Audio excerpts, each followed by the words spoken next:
Olá, tudo bem com vocês?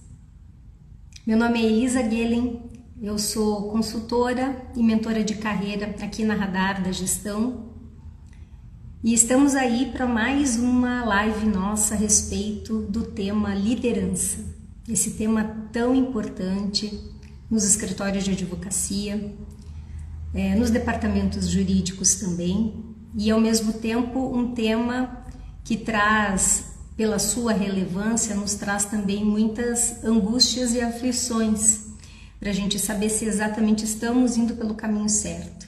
Então nós resolvemos fazer essa série de lives aqui a respeito desse tema e vamos abordar em cada live um aspecto importante ali da liderança. E para hoje nós separamos a questão da liderança no formato híbrido de trabalho, mais desafiador ainda. Então é um contexto novo, uma contextualização nova que nós enfrentamos hoje no dia a dia.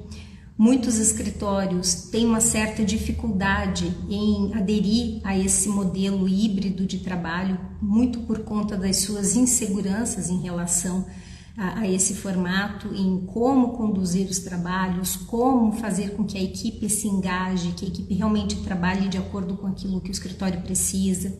Então as inseguranças são muito grandes, Nós enfrentamos isso com os nossos escritórios clientes em consultoria e por isso eu trago esse tema hoje para abordar aqui de uma forma bem prática e objetiva alguns aspectos importantes e também algumas dicas já para que vocês possam ao menos pensar em, quem sabe, mudar o formato de trabalho ou pelo menos ter um pouco mais de segurança para tomar essa decisão.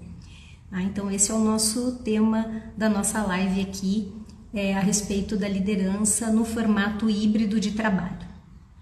Sejam todos muito bem-vindos e vamos começar aqui, já tem bastante gente aqui na nossa live para escutar um pouquinho e também se quiserem compartilhar alguma experiência, fazer alguma pergunta, também fiquem bem à vontade. Então não é segredo para ninguém que com a pós-pandemia nós tivemos aí muitas mudanças nos formatos de trabalho e o formato remoto ele veio para ficar de uma certa forma. Nós não podemos mais aceitar que apenas o modelo presencial vai vigorar, ainda que a gente tenha algumas decisões aí de algumas empresas, grandes players no mercado mudando a sua forma de atuação, como nós já vimos aí grandes empresas multinacionais já fazendo a volta, o retorno para o presencial. Fato é que as pessoas não têm aceitado muito bem esse modelo, o apenas presencial. Nós percebemos cada vez mais que as pessoas buscam formas alternativas aí de executar o seu trabalho e visando principalmente o bem-estar, visando qualidade de vida. As pessoas têm realmente valorado muito quando elas encontram oportunidades de trabalho que possuem essa flexibilidade, a flexibilidade de ao menos você trabalhar num formato híbrido, quiçá o remoto, também remoto 100%, mas ao menos o formato híbrido. Então por isso que nós precisamos considerar muito essa questão, porque hoje uma empresa ou escritório que consegue fazer nesse formato, consegue estabelecer esse formato de trabalho, formato híbrido, tem uma vantagem competitiva enorme frente aos demais que não possuem esse formato de trabalho.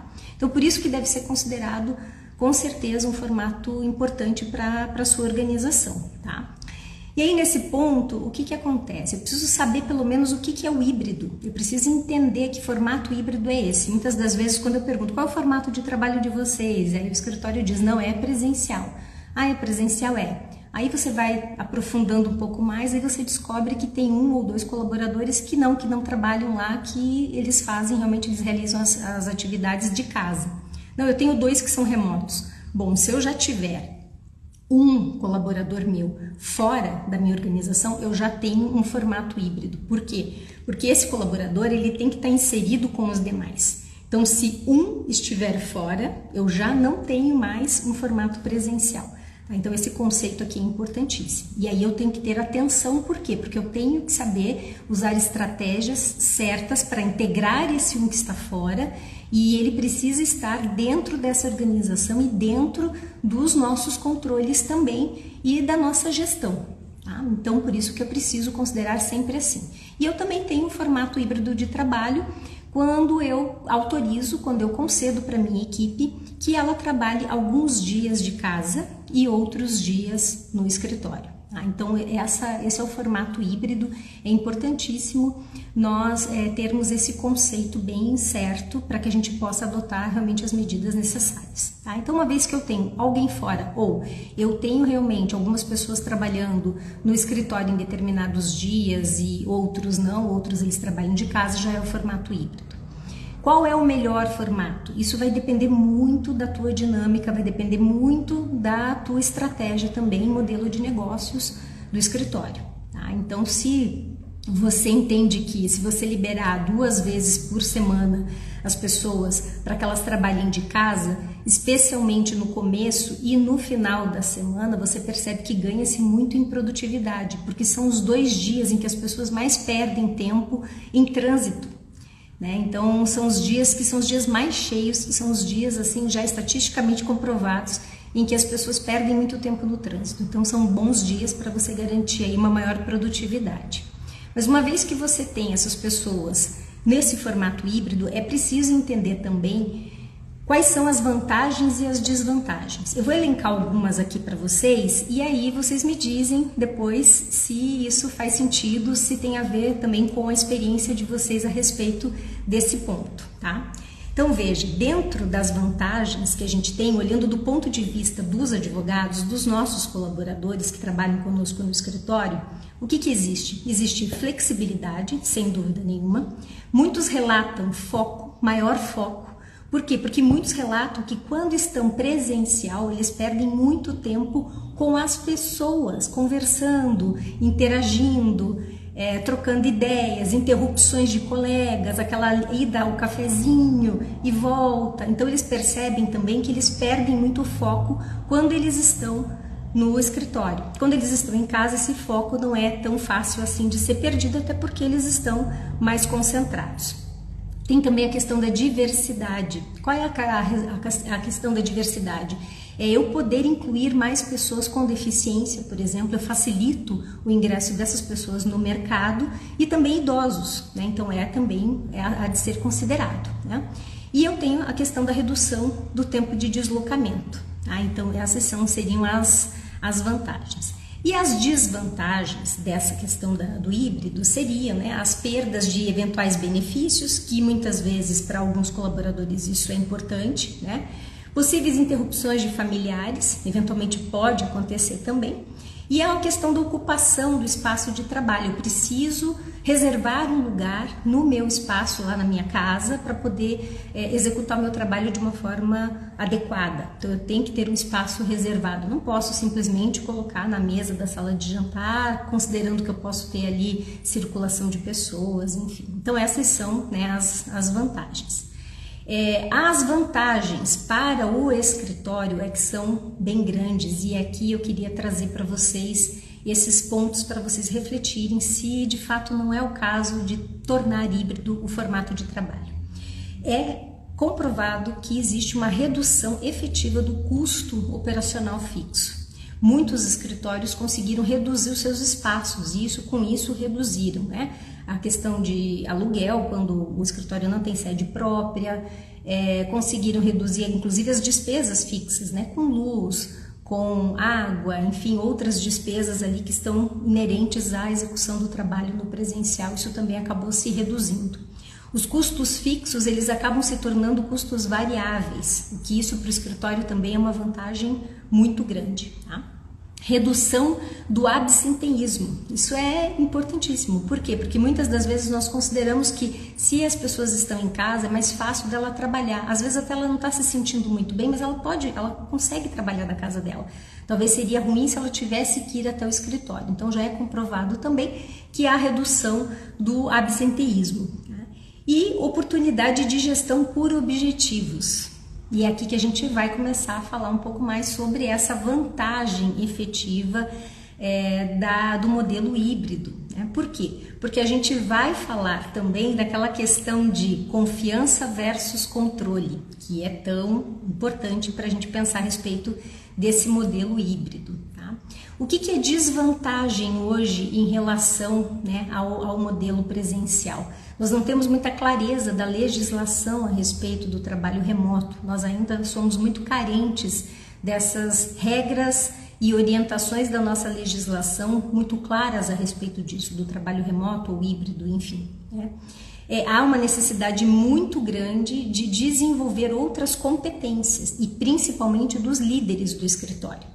Não só do sócio, tá? Mas também dos coordenadores, líderes de equipe dentro do escritório. Existe em si uma necessidade muito grande de desenvolver outras competências. Você não pode ser o mesmo líder que você é no presencial se você tiver equipes híbridas de trabalho. As tuas competências serão outras e a gente vai falar sobre isso aqui também agora, sobre que pontos são esses que vocês precisam estar atentos. Tá? Existe também uma questão de possíveis vazamentos de informações. Quando você está com equipes fora, você tem que considerar que essas pessoas estão trabalhando de casa e que esses computadores que elas utilizam devem ser do escritório, devem ser equipamentos que sejam realmente da empresa, tá? Para que você garanta minimamente aí a segurança das informações. Caso você permita que eles trabalhem com os computadores pessoais, aí ali pode acontecer algum vazamento, uma invasão de algum hacker, alguma coisa, e você pode perder as informações, vazar as informações que você tem. Então, por isso que é importante considerar, o escritório que considerar ter equipes híbridas, precisa sim fornecer equipamentos para os seus colaboradores para que você possa instalar por cautela todas as ferramentas necessárias para garantir minimamente ali a segurança dos dados que você tem da sua empresa, sistemas, arquivos, né? Enfim. E a questão também da outra desvantagem é da implantação da cultura do escritório. Né? Então, muitas vezes a gente escuta isso, né, pelo próprio sócio do escritório. Olha, eu tenho dificuldade de manter a cultura do meu escritório com a equipe fora. Ou uma hora está aqui dentro, outra hora está ali fora, então como é que eu faço isso? Né? Então aqui é importante a gente tratar primeiramente desse assunto, essa questão da cultura. A cultura ela é importantíssima e muitos perguntam assim, mas o que é essa cultura, Elisa? O que é isso? Né? A cultura é a forma como nós trabalhamos, é a forma como o escritório tem a sua dinâmica, né? E a cultura ela é muito baseada nos valores, né, na forma que as pessoas gostam de trabalhar, principalmente na forma do comando do escritório. Cada escritório tem a sua forma, cada líder de escritório tem o seu jeito de trabalhar. E esse jeito de trabalhar dita todas as regras e todo o contexto. E isso é facilmente percebido, inclusive pelos próprios clientes, a respeito da cultura. E normalmente uma empresa que tem uma cultura semelhante à sua é que vai te contratar, que vai te buscar. Por quê? Porque ela se identifica com aquilo. Então é importante a gente perceber e prestar atenção nisso. Né? Um novo mundo, ele pede novas formas de conexão. Isso é importante a gente pensar sobre isso. Né? Eu não tenho mais como manter as coisas como elas eram. E aí é aqui que a gente precisa prestar muita atenção. Para quê? Para que eu tenha, dentro dessa minha organização, eu preciso assegurar uma colaboração igualitária entre as pessoas que trabalham no escritório. Tá? Então isso seria um dos itens que o líder tem que estar atento para uma liderança híbrida de trabalho. Tá? Então eu preciso assegurar que todas as pessoas estejam trabalhando em conjunto e em colaboração. Tá? Isso não é realmente uma tarefa muito fácil. Por isso que o líder ele tem que estar muito disponível para poder assegurar que essa colaboração está acontecendo entre todos. Então, às vezes você percebe que tem um colaborador teu que precisa de uma determinada informação que o outro também tenha. E você precisa garantir que essas pessoas conversem, interajam e entreguem essas informações que tanto uma ou outra pode precisar e é necessário, inclusive para o desenvolvimento do próprio trabalho. Então, isso é um dos pontos que a nova liderança precisa estar atenta. Tá? Frequência maior de comunicação. Tá? Isso significa o quê? Não significa infindáveis reuniões, até porque essas infindáveis reuniões elas acabam atrapalhando e não são nada produtivas. Mas você precisa garantir que sim tenha um número mínimo de reuniões para as interações necessárias. Nós recomendamos aqui para que os líderes façam reuniões com as suas equipes ao menos 2 vezes na semana, mas reuniões realmente assertivas, reuniões com pauta definida, com horário definido, né, para que sejam tratadas as questões necessárias para o andamento dos trabalhos, no mínimo 2 vezes por semana, numa pauta bem definida e horário definido. Reuniões extensas não são produtivas, né? Já é sabido. Então nós não podemos, não recomendamos reuniões mais de 1 hora. 1 hora de reunião já é o suficiente para que vocês consigam fazer com que essas equipes interajam da forma adequada. Pauta definida, horário definido, data definida, também nada de reuniões no improviso, tá?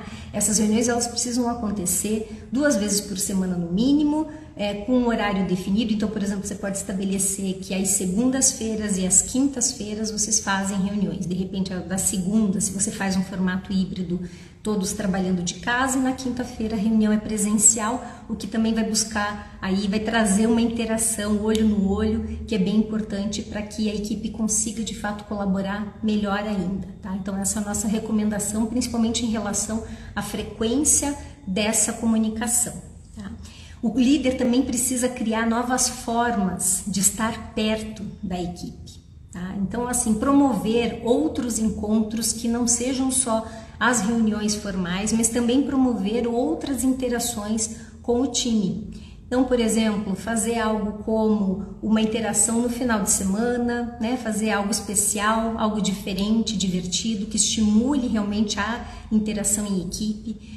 Nós recomendamos ali atividades externas ao ar livre, se possível. Existem hoje muitas empresas que promovem questões de jogos fora, esportes mesmo que você pode praticar com a equipe visando essa questão de interação e colaboração, né? Um exemplo para vocês, por exemplo, a canoa havaiana, tem muitos lugares que existe, né, essa possibilidade aí de canoa havaiana e você conseguir fazer essa interação do time, encontros mesmo em chácaras, em lugares aí fora, parques da cidade, qualquer coisa que você possa promover a interação e integração, outras formas de você estar perto da sua equipe, tá?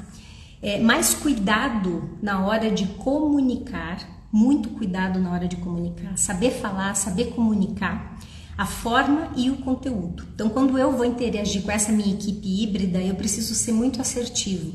Eu tenho que realmente comunicar tudo o que eu preciso de uma forma objetiva, prática, sem esquecer de nada, né? Dar meias orientações ou meios comandos porque você está com pressa, não faça. Se você tem necessidade de dar alguma orientação rápida, para, respira, escreve bem, escreve direito, cuidado com o que você escreve, a forma como você escreve, releia o que você escreveu, principalmente se essas interações forem via WhatsApp.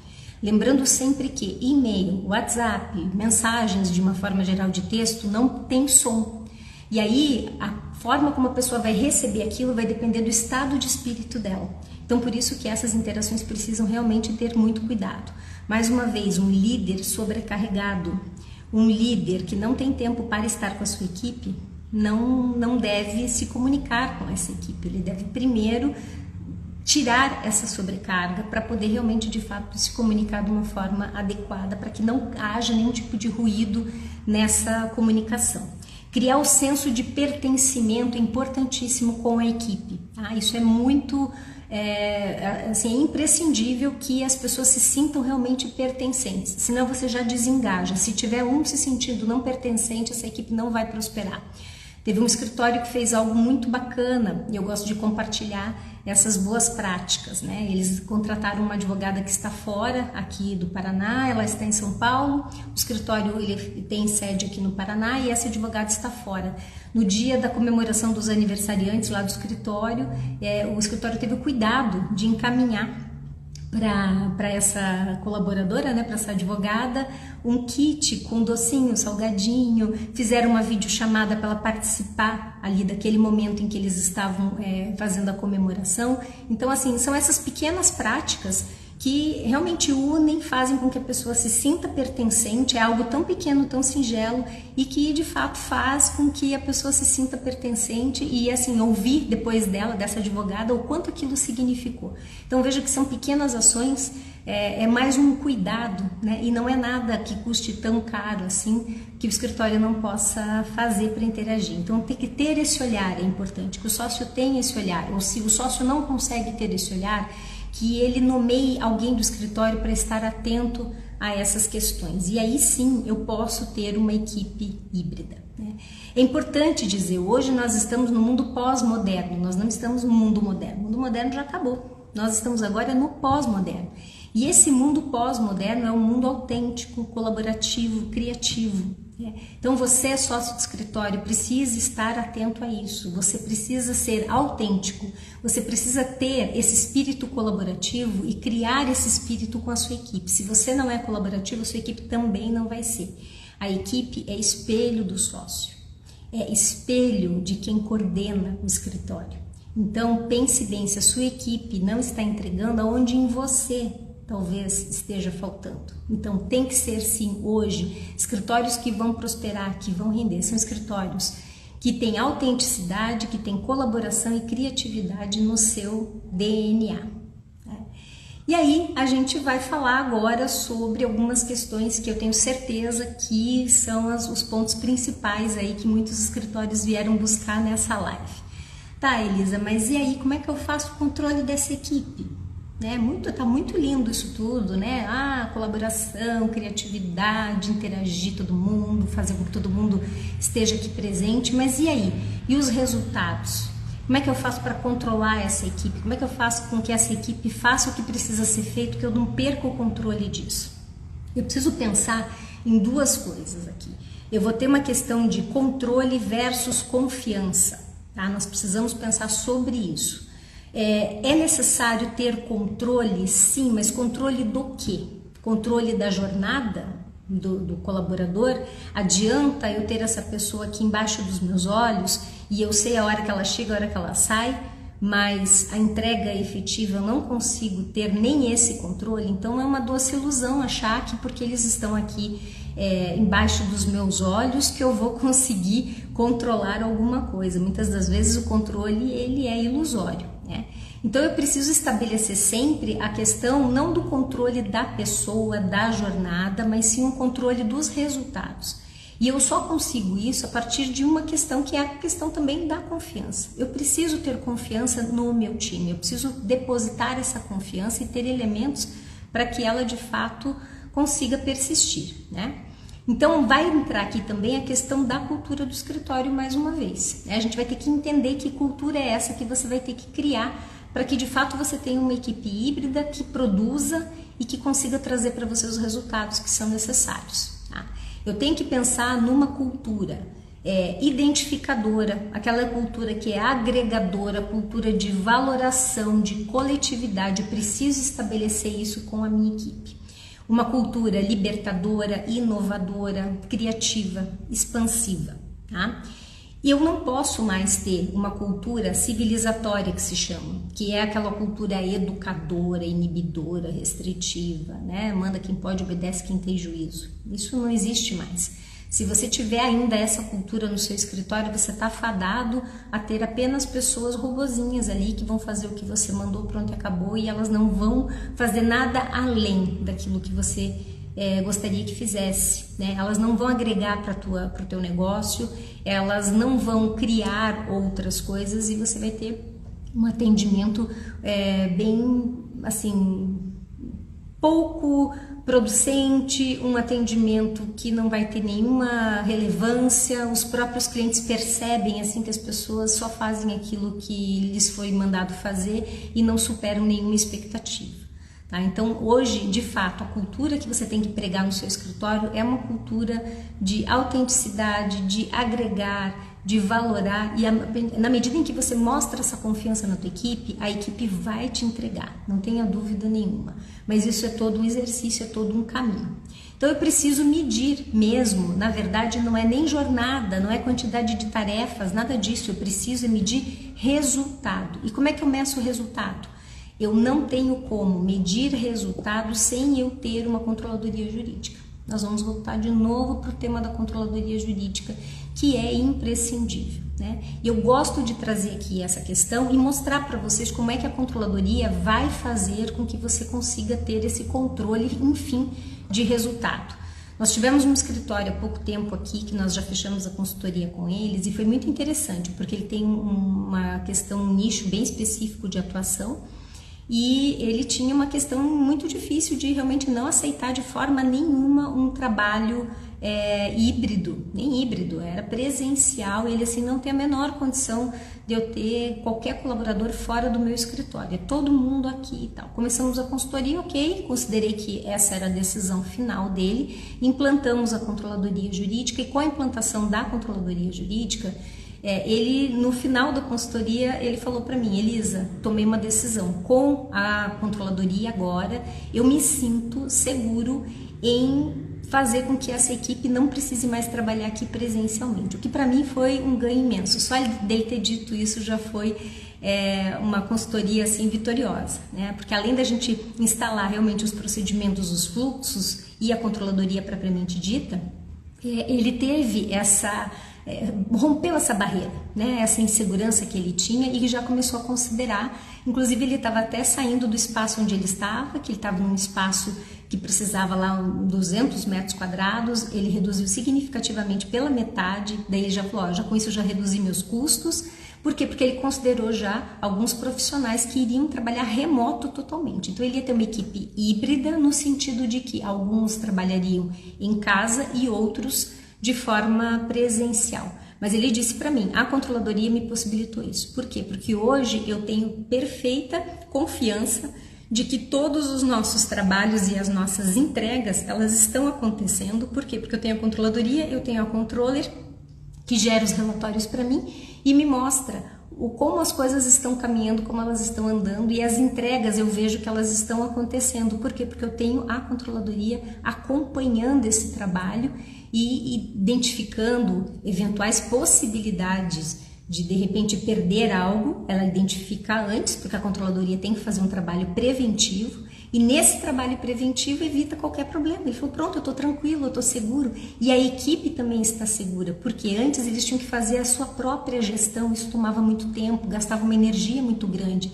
e hoje não, a equipe fica tranquila porque sabe que tem a controladoria ali para evitar qualquer problema e qualquer prejuízo. A cultura até do próprio escritório mudou. Nós percebemos que essa cultura começou a ser uma cultura mais agregadora, uma cultura de coletividade, né, de ajuda, porque a controladoria ela tem que ter esse papel, não aquele papel de auditora, aquele papel de cobradora, não é isso. A controladoria está ali para ajudar a equipe a prevenir os prejuízos, a prevenir qualquer perda, né, prevenir que algum advogado cometa uma falha. Quando os advogados perceberam isso, e com essa cultura implantada, que a controladoria tem esse papel, pronto, acabou, não tinha mais aquela questão daquela competitividade entre as pessoas, nem aquele clima de, poxa, né, será que eu estou perdendo, será que eu vou perder? Um clima que não era nada amistoso. Isso tudo mudou nesse escritório e passou a ser realmente essa questão mais agregadora, coletiva, criativa, autêntica, né? A controladoria possibilitou toda essa questão ali naquele escritório. Então, por isso que a controladoria ela tem sim esse papel de ajudar vocês não a medir mais jornada de trabalho, fazer aquele controle em cima da pessoa que na verdade nada controla, né? Você precisa ter tudo realmente registrado no sistema, e para que você garanta que tudo esteja no sistema, você precisa da controladoria. Por quê? Porque você tem que ter um setor, tem que ter alguém de fora fazendo esse papel, orientando, né, essa alimentação de dados, orientando as decisões, sinalizando eventuais problemas, e nada como a controladoria para garantir essa questão. Então, para você ter realmente medir resultados, só tem essa forma, não existe outra, né? Não tem como, e nem mesmo o próprio sócio achando que está controlando alguma coisa presencial. Eu já vi vários donos de escritório sem tempo nenhum dizer assim, pessoal, os prazos já foram? Já foram, mas isso é controle? Não, isso não é controle, né? Então é só uma ilusão de que você tenha algum controle. Então é possível sim controlar as equipes com uma controladoria jurídica bem implantada, eficiente, com bons fluxos e procedimentos de trabalho. né? E os outros pontos aqui que eu gosto de trazer para vocês, e só voltando aqui para vocês lembrarem, que é esse desenvolvimento dos líderes, né? De uma outra forma, eu preciso estar atento para quê? Para fazer com que essa equipe colabore, se engaje. Eu preciso criar esses mecanismos de comunicação e de agregar mesmo valor, né? Uma outra prática também que eu gosto de sinalizar para vocês, essa prática eu mesma implantei enquanto sócia de escritório. Logo no início da pandemia, nós criamos dentro da ferramenta Teams um espaço dentro lá da ferramenta em que nós fazíamos conversas aleatórias, né? Então foi dito assim, ó, aqui está o grupo da equipe civil. E nesse grupo, era um grupo assim de interação qualquer, não era um grupo de interação oficial, aquele, né, para falar sobre trabalho necessariamente, mas para comentar alguma coisa, para falar algo, para, enfim, o que quisessem, para que não se sentissem sozinhos dentro das suas casas. Naquele momento era tão importante isso, né, essa mínima interação. Então, daqui a pouco alguém colocava lá no grupo assim, nossa, tá chovendo aqui, tá chovendo aí? Aí alguém dizia, não tá chovendo. Ah, então tá. Então, assim, cada um ia ali e comentava alguma coisa como se estivesse, de fato, numa sala. Aquilo foi muito saudável naquele momento. As pessoas diziam, nossa, é tão bom ali quando a gente entra ali no grupo, alguém fala alguma coisa, eu não me sinto sozinho aqui trabalhando. Então, essa é uma outra dica para que vocês também mantenham essa interação com as pessoas. Criar também espaços ali que vocês possam falar, que não seja só sobre trabalho. Dentro de uma ferramenta do escritório, que você consiga ali organizar a gestão daquilo. E claro, quando o advogado dizia, olha pessoal, vou me concentrar aqui, então eu vou desligar, não vou falar nada agora, tá? Tô saindo, né? Ou, ó pessoal, tô indo ao banco, tô indo... não vou interagir por aqui, né? Enfim, sempre falar alguma coisa ou noticiar alguma coisa. Era como se eles estivessem de fato na sala ali falando, né? Só um instantinho, já volto. Ai, nossa, tô com uma dor de cabeça hoje. Então, assim, criar esses espaços, criar essas formas de comunicação também são bem importantes e saudáveis. Alguém tem uma pergunta, alguma dúvida ou queira compartilhar alguma coisa para agregar aqui, complementar essa nossa live de segunda-feira, essa segunda-feira chuvosa em Curitiba? Vamos compartilhar aí alguma informação, se alguém quiser fazer algum comentário. Muito bem, pessoal, muito obrigada mais uma vez aí por estarem conosco aqui nessa live da Radar.